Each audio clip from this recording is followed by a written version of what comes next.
निरंजन अलख निरंजन हो अलख निरंजन।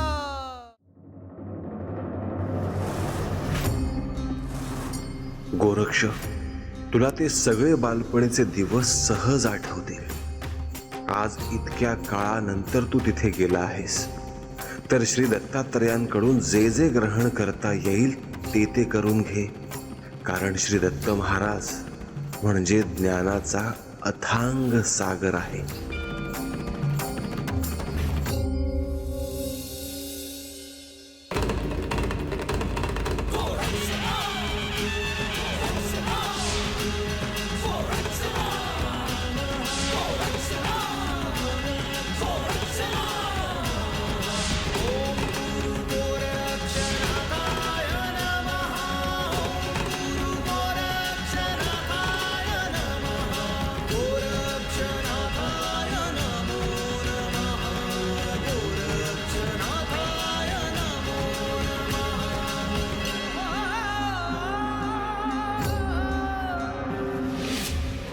निरंजन अलख निरंजन अलख निरंजन हो अलख निरंजन अलख निरंजन अलख निरंजन हो अलख निरंजन अलख निरंजन अलख निरंजन हो अलख निरंजन अलख निरंजन अलख निरंजन हो अलख निरंजन अलख निरंजन अलख निरंजन हो अलख निरंजन।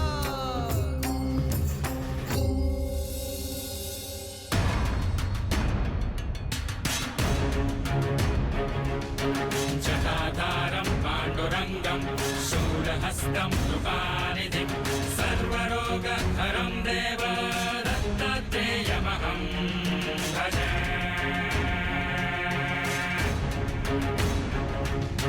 ॐ दिगम्बराय विद्महे अग्निपुत्राय धीमहि तन्नो दत्तः प्रचोदयात्।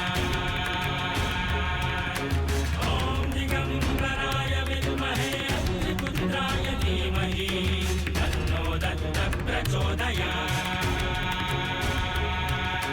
ॐ राम दत्तात्रेयाय नमः नमः नमः नमः।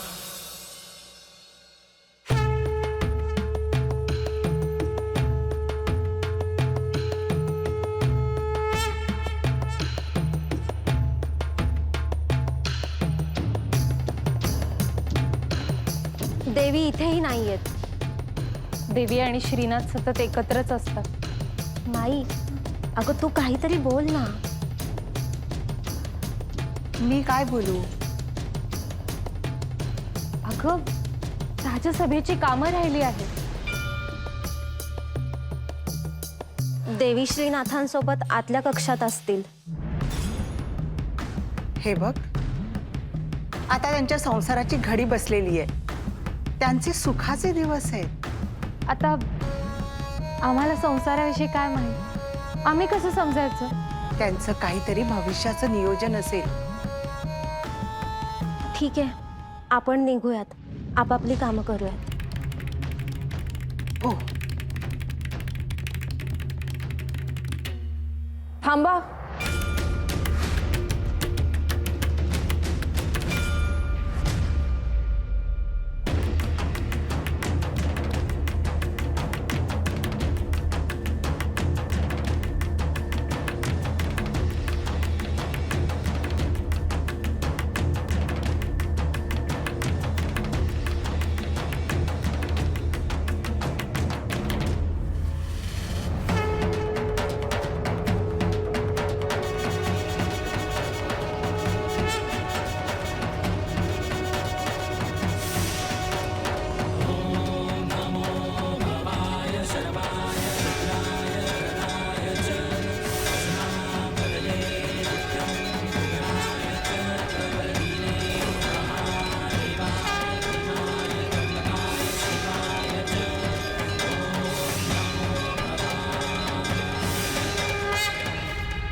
हे काय, तुम्ही आलात आणि लगेच निघालात?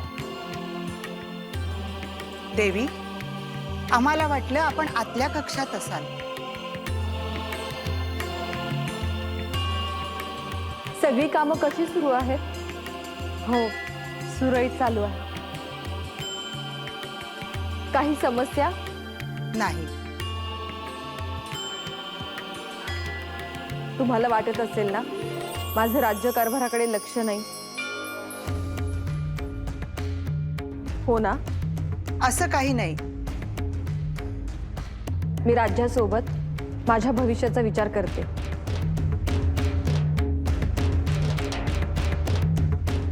आणि लवकरच तुम्हाला शुभवार्ता देणार आहे.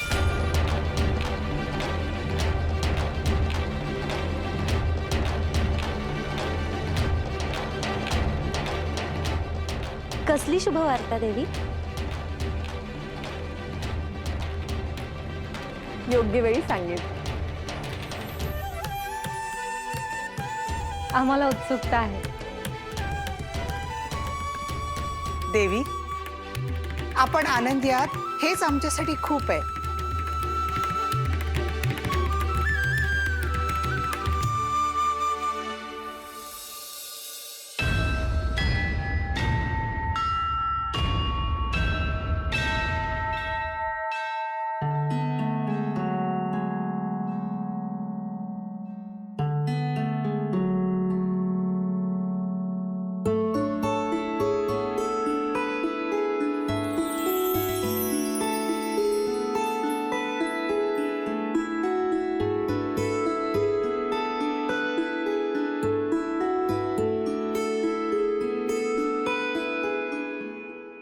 आज्ञा असावी.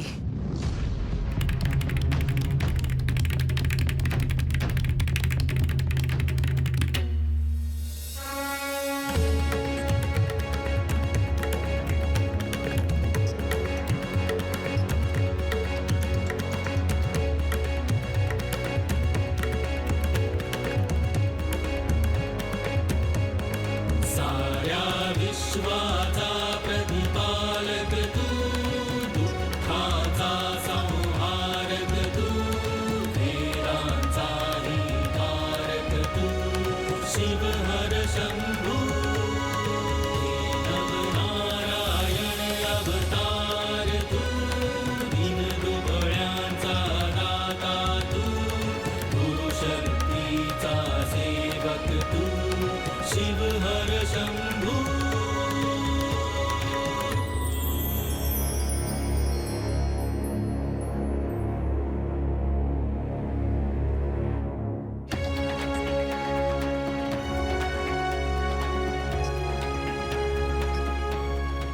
कल्याण मस्तु.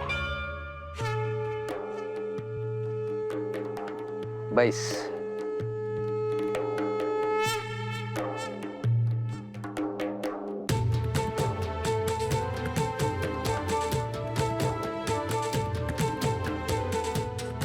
गोरक्षा, इथे यावंसं का वाटलं तुला? बालपणी तुमच्या सहवासात राहिलो आहे. तुम्ही जे शिकवलं ते आजही स्मरणात आहे.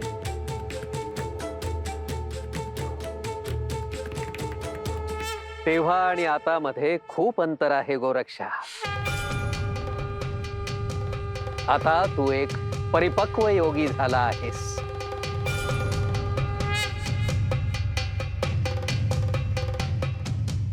आता मला तुझ्याकडून काही ऐकायला आवडेल.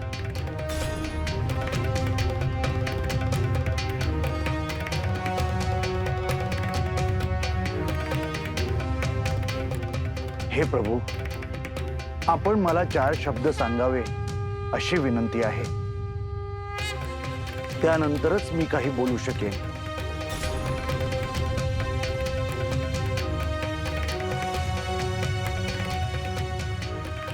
अहमात्मा निराकारः सर्वव्यापी स्वभावतः.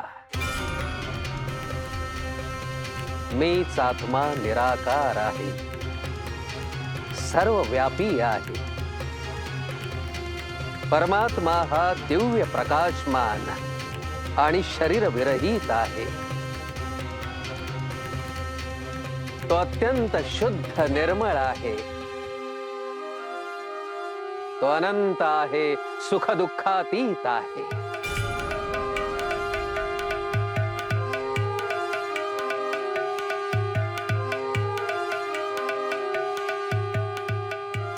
तो आत्मा जन्मही पावत नाही, त्याला कधी मृत्यूही येत नाही. त्याला देह असणार कसा? सर्व जगच आत्मरूप आहे.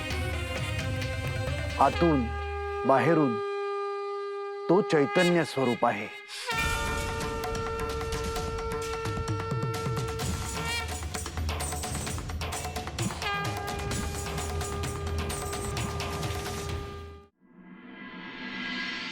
आज काय तिथी आहे माहिती आहे ना?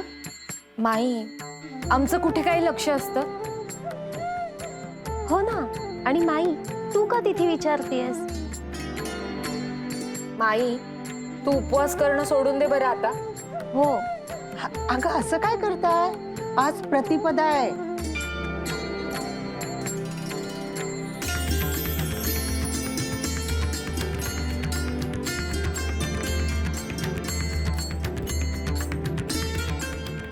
आठवलं. म्हणजे आज देवींसाठी खूप महत्वाची तिथी आहे. माई, आज श्रीनाथ आणि देवी एकत्र असणार.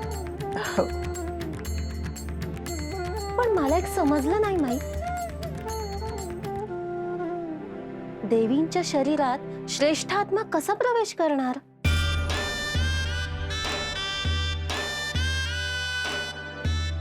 काही काय विचारतेस ग? काय ग माई, सांग ना. मी सांगते.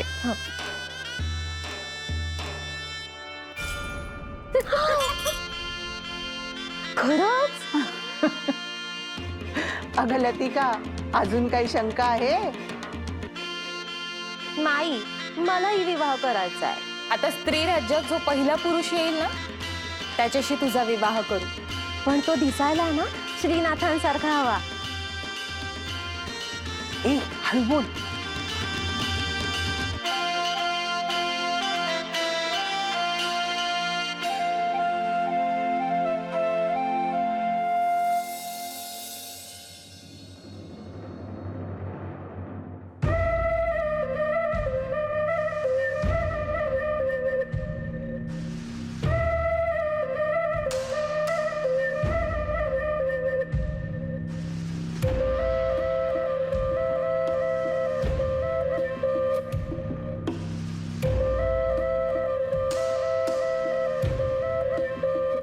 काय हो,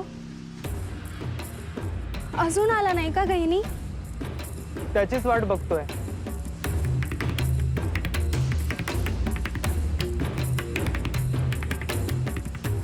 ते बघ, आलाच तो. अहो, तुम्ही रागवा त्याला. म्हणजे काय, रागवणारच.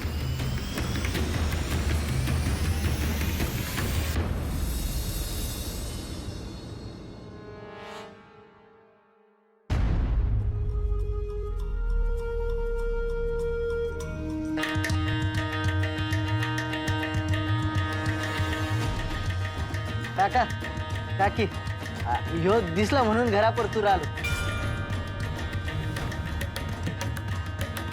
हो, नाही तर ह्यो परत कुठेतरी जायचा. गहिनी, तू असा कुठे निघून गेलास तर आम्ही काय करायचं रे? काय हो? हो तर गहिनी, मला हे अजिबात चालणार नाही. वनात एक साधू आले होते. त्यांच्याशी बोलत होतो, त्यांची सेवा करत होतो.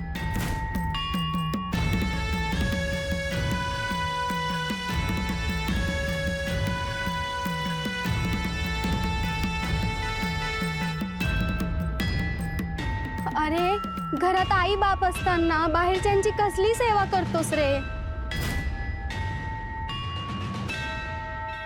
मी एक गुरु शोधतो आहे. कोणत्या रूपात कसे येतील हे सांगता येत नाही.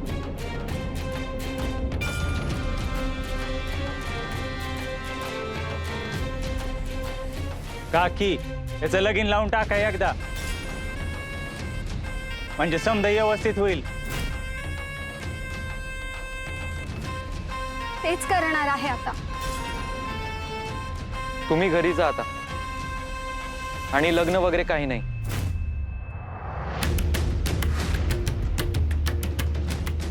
बर काकी काका जातो आम्ही. चल येतो काका. या या. काय हो, तुम्ही रागवलंच नाही ना त्याला? अगं काय बोलतेस, रागवलो की.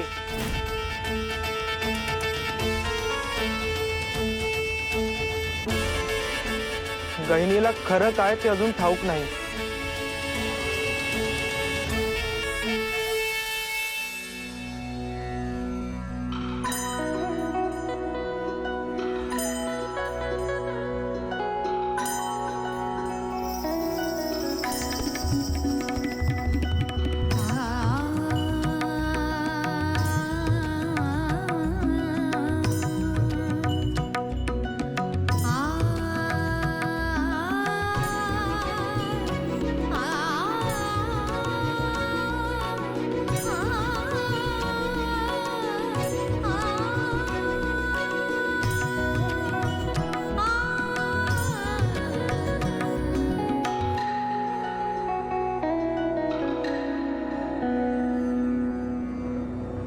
कारण आपण कोण आहात हे माहीत नसलं तरी आपण असामान्य आहात हे मी ओळखलेलं आहे. तुम्ही मला आવો जावो का करता आहात? कारण तुम्ही ज्येष्ठ योगी आहात. पुणे आपले नाव गहिनी आहे ना, हे नामकरण कोणी केले? अर्थातच आई वडिलांनी केले असणार. आपण एकदा विचारलं तर उत्तम होईल. त्याने मला तुमच्याबद्दल समजायला सोपं जाईल. आपला कोणत्या तरी गुरु परंपरेशी संबंध असणार.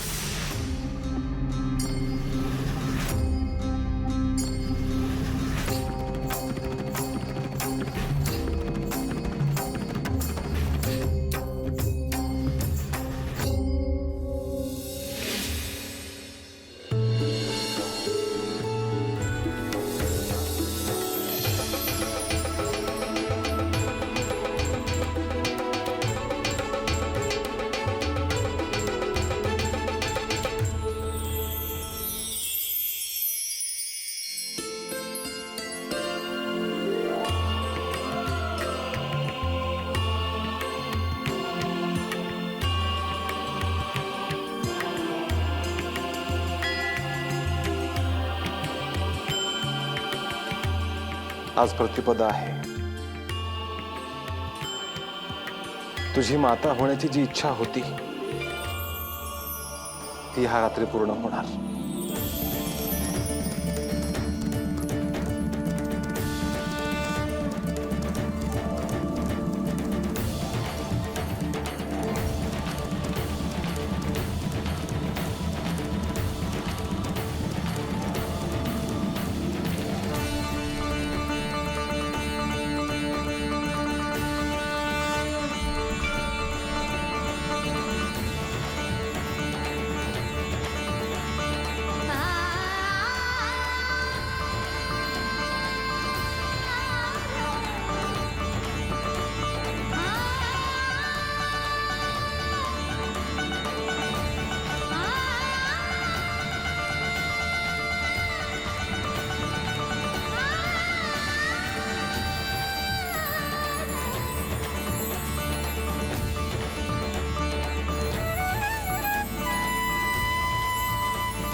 नाम तुझे स्मरते